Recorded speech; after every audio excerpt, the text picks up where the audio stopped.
এই 7টি স্কিলের উপর আপনার যদি খুব ভালো দক্ষতা থেকে থাকে, তাহলে আপনার কাছে এরকম একটি ক্যারিয়ার প্যাকেজ থাকতে পারে, এরকম একটি অর্থনৈতিক অবস্থা থাকতে পারে যেটা অনেক ভালো ভালো ডিগ্রিদারের কাছে নাও থাকতে পারে। আজকে আমরা শিখবো কোন 7টা স্কিল শিখে নিলে যেটাতে আমরা কলেজ ইউনিভার্সিটি লাইফে থাকা অবস্থায় অর্থাৎ পড়াশোনা রানিং অবস্থায় আমরা কাজ করতে পারবো, এবং স্কুল কলেজ ইউনিভার্সিটি শেষ করেও যখন আমরা প্রফেশনাল লাইফে যাব তখন আমরা এগুলো নিয়ে কাজ করতে পারবো। তো আমাদের প্রথম স্কিল হচ্ছে একটি অনলাইন দোকান তৈরি করতে পারা। আগে যেটা অফলাইন দোকান ছিল সেটাকে যদি আপনি এখন অনলাইনে নিয়ে আসতে চান, তাহলে প্রথমেই আপনাকে যেই স্কিলটা জানতে হবে সেটা হচ্ছে কোডিং করতে পারা। অর্থাৎ কোডিং করে একটা অনলাইন দোকান আপনাকে তৈরি করতে পারতে হবে। এখন প্রায় অনেক প্রতিষ্ঠানেই অফলাইন থেকে অনলাইনেও তাদের একটা প্রেজেন্স তারা তৈরি করতে চাচ্ছে, এবং সেই জন্য তারা এরকম দক্ষ ডেভেলপার, দক্ষ কোডার যে তাদের জন্য একটা অনলাইন শপ তৈরি করে দিতে পারবে এরকম লোকজন কিন্তু খুঁজতেছে, এবং এর চাহিদা কিন্তু ব্যাপক। পুরো ওয়েব ডেভেলপমেন্ট বা কোডিং রিলেটেড একটা বিস্তারিত ভিডিও আমি আবার পাবলিশ করবো, সেটা দেখবেন অবশ্যই। তো আমাদের নাম্বার 2 স্কিল হচ্ছে ভিডিও এডিটিং।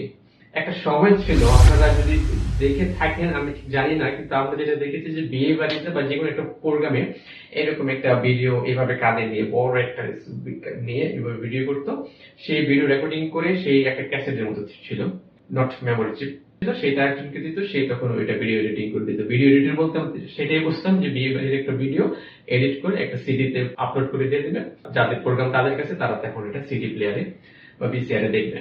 এটা কিন্তু অনেক এখন ব্যাপক পরিবর্তন হয়ে গেছে।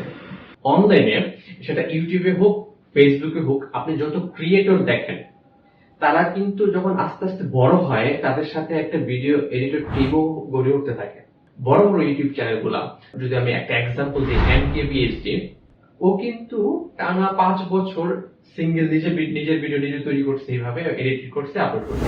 এখন শুধু ভিডিওটা করার জন্য একজন হয়তো বা ক্যামেরা সেট আপ করে, একজন লাইভ সেট আপ করে, একজন একটা ইন্ট্রো ভিডিওর আইডিয়াটা স্ক্রিপ্টটা তৈরি করে, ভিডিওটা ওইভাবে রেকর্ড করে দেন, ওইটা ওইভাবে এডিট করে, পুরো কনসেপ্টটা কিন্তু তার মধ্যে থাকে। হ্যাঁ, এই ক্ষেত্রে আমি আরেকটা বিষয় শেয়ার করতে চাই, সেটা হচ্ছে ভিডিও এডিটিং বলতে শুধু আপনি যে কাট করবেন, কয়েকটা ভিডিও সাথে জোড়া লাগাই দিবেন এইরকম হইলে কিন্তু নাও চলতে পারে। আসলে আপনাকে একদম প্রপার আইডিয়াটা থাকতে হবে। যে বললাম, একদম ইন্ট্রো ভিডিওটা, পুরো ভিডিওটার পুরো স্ক্রিপ্টটা, পুরো কনসেপ্টটা আপনার মাথায় থাকতে হবে, সেই অনুযায়ী আপনার রেকর্ডিংটা করতে হবে, সেই অনুযায়ী আপনার এডিটিংটা করতে হবে। পুরো বিষয়টা যদি আপনি অল ইন ওয়ান হইতে পারেন, তাহলে অ্যাজ এ ভিডিও এডিটর হিসেবে আপনার কিন্তু একটা মার্কেট ভ্যালু আছে।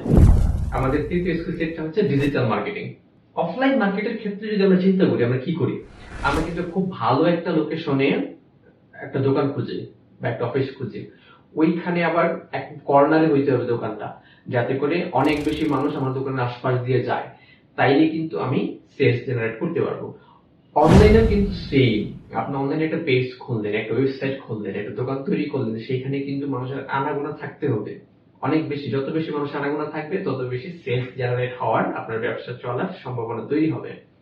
এই প্রপার কাজগুলা, এই কাজগুলা অর্থাৎ আপনার অনলাইন দোকানে মানুষ আনবে, এই জিনিসগুলা করবে কিন্তু একজন ডিজিটাল মার্কেটার, যে সোশ্যাল মিডিয়া হ্যান্ডেল করতে জানে, যে হয়তো বা একটা ইউটিউব চ্যানেল হ্যান্ডেল করতে জানে, তাকে হয়তো বা এসইও সম্পর্কে জানতে হইতে পারে, মানে সার্চ ইঞ্জিন অপটিমাইজেশন। এই স্কিলগুলা আপনি অ্যাজ এন ইন্ডিভিজুয়াল পার্সন আপনি যদি কলেজ লাইফে শিখে নিতে পারেন, তাহলে কিন্তু আপনার সাথে সাথে একটা মার্কেট প্লেসে হোক, অন্য কারো আন্ডারেই হোক, আপনি অনলাইনে কিন্তু জব পেয়ে যাবেন খুব সহজেই, এবং তখন থেকে আপনি টাকা পয়সা আয় করতে শুরু করতে পারবেন। দেন আপনি যত সময় যাবে তত নতুন নতুন কাজ করবেন, নতুন নতুন প্রজেক্ট করবেন, নতুন নতুন টিমের সাথে আপনি কোলাবোরেট করার সুযোগ পাবেন, আপনি অনেক কিছু আরো নতুন অভিজ্ঞতা অর্জন করতে পারবেন, আপনার দক্ষতাটা আরো বেশি বাড়বে। তখন আপনি যখন কলেজ ইউনিভার্সিটি লাইফটা শেষ করবেন, আপনি একটা খুব ভালো অবস্থায় চলে যেতে পারবেন। অলরাইট, এই কথাগুলো বলতে বলতে আমরা এখন আমাদের 4 নম্বর স্কিলটার কথা জানবো, সেটা হচ্ছে গ্রাফিক্স ডিজাইন। তো গ্রাফিক্স ডিজাইনার হচ্ছে তারা, আপনার যেমন বিভিন্ন ওয়েবসাইটে যে লোগো দেখেন, ফেসবুক হোক, ইউটিউব হোক, গুগল হোক, ওই লোগোটা যারা তৈরি করে, বিভিন্ন ব্যানার যেটা দেখেন, ভিজিটিং কার্ড যেটা দেখেন, এই মোবারকের শুভেচ্ছা যেটা দেখেন, নির্বাচনের শুভেচ্ছা যেগুলো দেখেন, অনলাইনে যত ধরনের এরকম ডিজিটাল ব্যানার আপনারা দেখেন, এগুলো সবই কিন্তু গ্রাফিক্স ডিজাইনারের কাজ। শুধু কিন্তু তাই নয়, একটা ওয়েবসাইটের আমরা যে অংশটা দেখতে পাই সেটাও কিন্তু একজন গ্রাফিক্স ডিজাইনার ডিজাইন করতে পারে, ইউআই ইউএক্সটা, ইউজার ইন্টারফেসটা, দেন একটা কোডার সেই ডিজাইন অনুযায়ী পুরো জিনিসটা কোড করে যাতে ওয়েব ব্রাউজারে আমরা কাঙ্ক্ষিত ডিজাইনটা প্রদর্শিত করতে পারি। আর যেহেতু এখন অনলাইন প্রেজেন্সের একটা প্রতিযোগিতা চলতেছে, সবাই অনলাইনে আসতেছে, তাহলে সেখানে কিন্তু খুব সুন্দর সুন্দর ডিজাইন তৈরি করে, খুব সুন্দর সুন্দর একটা অ্যানিমেশন ভিডিও তৈরি করে, খুব সুন্দর সুন্দর কার্টুন এঁকে টেকে নিজেকে প্রেজেন্ট করা, নিজের প্রোডাক্টটাকে হাজির করার একটা প্রতিযোগিতা আছে। এবং সেই প্রতিযোগিতার কারণে কিন্তু গ্রাফিক্স ডিজাইনার যারা আছে দক্ষ, তাদের কিন্তু একটা চাহিদা তৈরি হয়ে গেছে বাজারে। তো এইখানে আমি একটা এক্সাম্পল দিব। আমি নিজে একজনকে চিনি যে হচ্ছে অ্যাকচুয়ালি এসএসসি পাস করে নাই, এসএসসি পাস করে নাই, কিন্তু সে গ্রাফিক ডিজাইনের কাজ জানে, সে ভিজিটিং কার্ড, বিভিন্ন ব্যানার এগুলার কাজ শিখছে। সে প্রথমে একটা লোকাল বলতে জাস্ট এই যে দোকান নিয়ে অনেকে কাজ, একটা ব্যবসা প্রতিষ্ঠান খুলে ওপেন করে না, বিভিন্ন ধরনের ভিজিটিং কার্ড সে ডিজাইন করে একটা প্রিন্টিং হাউস থেকে প্রিন্ট করে দেয়, এরকম একটা লোকাল ইসে সে প্রথমে কাজ দেয়। ওইখানে একটু কাজের অভিজ্ঞতা শিখে সে ভিজিটিং কার্ড করে বা বিভিন্ন লিফলেট করে, ওইখানে বসে বসে করে সে একটা স্যালারি পায়, একদম মিনিমাম 6K হবে। ওইখানে 3-4 বছর কাজ করার পর সে ওই লোকালি, যাদের অবস্থান একটু ভালো ব্যবসা, লোকালি অনেক দোকানগুলো আছে না যারা একটু ভালো ব্র্যান্ড চিনে, লোকালি কিন্তু তারা বড় ব্যবসায়ী, ওইরকম প্রতিষ্ঠানে যায় এবং সেখান থেকে কিন্তু তার স্যালারি হয়ে যায় 10K। সেখানে সে ছিল একটানা 5 বছর। এই 5 বছর আর আগে 3 বছর, 8 বছর পর সে এখন গার্মেন্টস প্রতিষ্ঠানের, সে কিন্তু একজন গ্রাফিক্স ডিজাইনিং এ কাজ করে।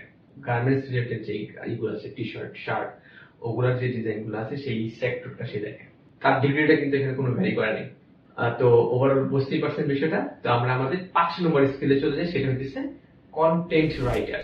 আপনি যদি এমন কেউ হন যে সারাদিন ইন্টারনেট সার্ফিং করেন, ইন্টারনেটের বিভিন্ন আর্টিকেল পড়েন, বিভিন্ন ব্লগ পোস্ট পড়েন, আপনার বিভিন্ন কিছু জানার ইচ্ছে, অনেক কৌতূহল আপনার, সারাদিন বিভিন্ন জিনিসগুলো এগুলো নিয়ে ঘাটাঘাটি করেন, ওই রিলেটেড ভিডিও দেখেন, পড়েন, এবং যেগুলো আপনি দেখতেছেন, যেগুলো আপনি পড়তেছেন, সেগুলা নিয়ে আপনি 2-4 লাইন লিখে ফেলতে পারেন, তাইলে কিন্তু কন্টেন্ট রাইটার হিসেবে আপনার ভবিষ্যৎ কেউ ঠেকাতে পারবে না। এইখানে আমি একটা কথা বলে নিই, অনেকে মনে করে আমি ইংরেজি জানতে হবে ভালো, এটা বানান ঠিক হইতে হবে, এটা সেটা। আমি নিজে একজনকে, আমার ফ্রেন্ড একজন আর এরকম কন্টেন্ট রাইটার চাইছে যে তোমার কাছে কন্টেন্ট রাইটার আছে কিনা। আমি আমার একজনকে লক করলাম, আপনি কন্টেন্ট রাইট করতে পারেন কিনা, সে বললো ভাই পারবো। আমার ফ্রেন্ডের কিন্তু দরকার ইংলিশ কন্টেন্ট রাইটার। আমি যাকে রেফার করছি সে ইংলিশ পারে না, সে বাংলা লিখতে পারে, তার কনফিডেন্ট আছে, সে ফেসবুকে নিয়মিত লিখে বিভিন্ন বিষয়, তার কনফিডেন্ট আছে যে ঠিক আছে যে কোনো বিষয়কে আমি লিখতে পারবো। তো আমার ফ্রেন্ড আর তার সাথে যখন যোগাযোগ করাই দিলাম, তো আমার ফ্রেন্ড চাইলে ইংলিশে লিখে দিতে হবে, সে বললো ঠিক আছে ভাই পারবো। তো সে তো ইংলিশ জানে না, সে কিভাবে পারবে? সে তখন করলো কি, আরেকজন ইংলিশ যেন লোক বার করছে যে ভাই আমি তোর বাংলায় কন্টেন্ট লেখা দেবো, তোর কাজ হইলো গিয়ে তুই শুধু ইংলিশ করে দিবি, যারা পেমেন্ট পাবো তোর থেকে আমার দেখ। রাজি হয়ে গেল এবং দুইজনে প্রায় একসাথে, আমার যতটুকু জানি 2.5-3 বছর একসাথে কাজ করছে। দেন সে একটা ডিফারেন্ট প্রজেক্টে চলে গেছে। টেলিভিশন হাউসগুলোতে কি হয়, বিভিন্ন জায়গায় ছড়ায় ছিটায় তাদের যেই লোকবলগুলো আছে, তার বিভিন্ন নিউজ কালেক্ট করে, তারপরে হাউসে পাঠায়, হাউসে ওই কন্টেন্ট রাইটারদের কাছে আসে, তারা এগুলো যাচাই বাছাই করে সেগুলো আবার সম্পাদনের জন্য পাঠায়। সম্পাদকরা সেগুলো নিয়ে বিভিন্ন সম্পাদনা করে সেগুলো কিন্তু স্ক্রিনে প্লে করার জন্য যে প্রেজেন্ট করবে তার সামনে নিয়ে পাঠায়, সে তখন ওটা দেখে দেখে পরে প্রেজেন্ট করে। তো ওইটা আমরা দেখি, ব্যাকগ্রাউন্ডের কাজগুলো কিন্তু আমরা জানি না। এটা টেলিভিশন হয় এখন, কিন্তু আমার ধারণা, আমার বিশ্বাস যে খুব শীঘ্রই বিভিন্ন ইউটিউব চ্যানেলগুলোর জন্য, বিভিন্ন কন্টেন্ট ক্রিয়েটর চ্যানেলগুলোর জন্য এরকম একটা টিম তৈরি হয়ে যাবে, যেখানে অনেকগুলো কন্টেন্ট রাইটার থাকবে, টিম থাকবে, তারা বিভিন্ন জায়গা থেকে কন্টেন্ট সংগ্রহ করবে, কন্টেন্ট গুলো একটা অবস্থানে নিয়ে আসবে, সম্পাদনা টিম ওটা সম্পাদনা করে দেন ফাইনাল প্রেজেন্টেশনে চলে আসবে। তাহলে কন্টেন্ট রাইটারের কিন্তু একটা বড় ভূমিকা আছে। ইভেন আপনি যে ওয়েবসাইট গুলো দেখেন, ওয়েবসাইটের বিভিন্ন জায়গায় যেমন ছোট ছোট লাইন দেখেন না, বিভিন্ন স্লোগান দেখেন না, এখানে কিছু লেখা রাখছে, এখানে কিছু লেখা রাখছে, নিচে কিছু লেখা রাখছে, এগুলো কিন্তু কন্টেন্ট রাইটারদের কাজ। কপি রাইটার বলা হয় তাদেরকে কিছু কিছু ক্ষেত্রে। তো আপনার যদি এরকম কিছু লেখার অভ্যাস থাকে, বিভিন্ন ইন্টারনেটে বিভিন্ন জিনিস সার্ফিং করার একটা অভ্যাস থাকে, ওইখান থেকে আপনি নিজের মতো করে কিছু বলতে পারেন, লিখতে পারেন, তাহলে কিন্তু কন্টেন্ট রাইটার হিসেবে আপনি নিজেকে প্রতিষ্ঠিত করতে পারেন। নম্বর 6 আমি রাখবো টিচিং স্কিল। কমন একটা পেশা হচ্ছে টিচিং, টিউশন করানো। এটা খুব একটা অনানুষ্ঠানিক খাত, কিন্তু এখন এই টিচিং প্রফেশনটা কিন্তু আনুষ্ঠানিক একটা খাতে চলে আসতেছে। কিসের কল্যাণে? অনলাইন টিচিং এর কল্যাণে। রাইট, আপনার স্কুল কলেজ সাবজেক্ট পড়াইতে হবে না, যে আমি ম্যাথে খুব ভালো যে হইতে হবে, কাউকে ম্যাথ পড়াইতে হইলে, ম্যাথ ইংলিশে খুব ভালো হইতে হবে, কাউকে ইংলিশ পড়াইতে হইলে কোনো দরকারই নেই। ম্যাথও ভালো না, ইংলিশও ভালো না, আমি পড়াশোনা জানি না, কিন্তু আমি হয়তো ভালো খেলতে পারি না। আমি জানি যে কিভাবে ব্যাটটা চালাতে হয়, কিভাবে ফুটবল খেলতে হয়, কিভাবে এই খেলাটা খেলতে হয়, বা আমি গার্ডেনিং জানি, আমি রান্না বান্না জানি, বা কাগজ দিয়ে বা কার্ডবোর্ড দিয়ে কিছু তৈরি করতে জানি, কোনো একটা শারীরিক কষ্ট জানি, ওইটাই কিন্তু আমি অনলাইনে শেখাইতে পারি। আমি ভিডিও তৈরি করতে জানি, আমি আর্টিকেল লিখতে জানি, আমি ডিজিটাল মার্কেটিং সম্পর্কে জানি, আমি কোডিং জানি, ওইটাই কিন্তু আমি এখন অনলাইনে শেখাইতে পারি, এবং সেটা এখন থেকেই শেখাইতে পারি।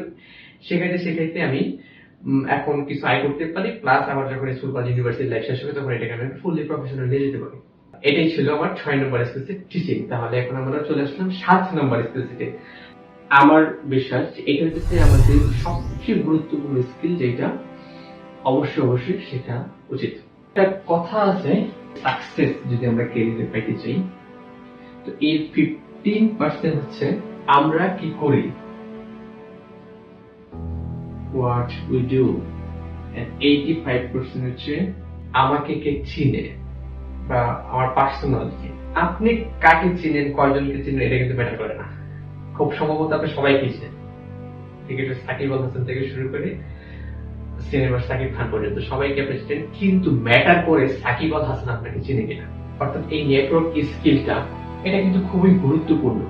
দেখা গেছে আপনাকে এমন কয়েকজন মানুষ চিনে যারা আপনার ইন্ডাস্ট্রিতে এমন পজিশনে আছে, তাদের একটা গাইডেন্স, তাদের একটা রেফারেন্স, তাদের একটা কথা আপনাকে কিন্তু আপনার ওই সেক্টরে অনেক দূর পর্যন্ত আগায় নিতে পারে।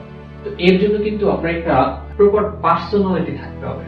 আপনার সাথে কথা বলে মানুষের ইজি ফিল করতে পারতে হবে, আপনার মধ্যে জটিলতা কুটিলতা থাকতে পারবে না, সততা থাকতে হবে কথা বার্তায়, আচার আচরণে, ব্যবহারে। এই বিষয়গুলো কিন্তু খুবই গুরুত্বপূর্ণ।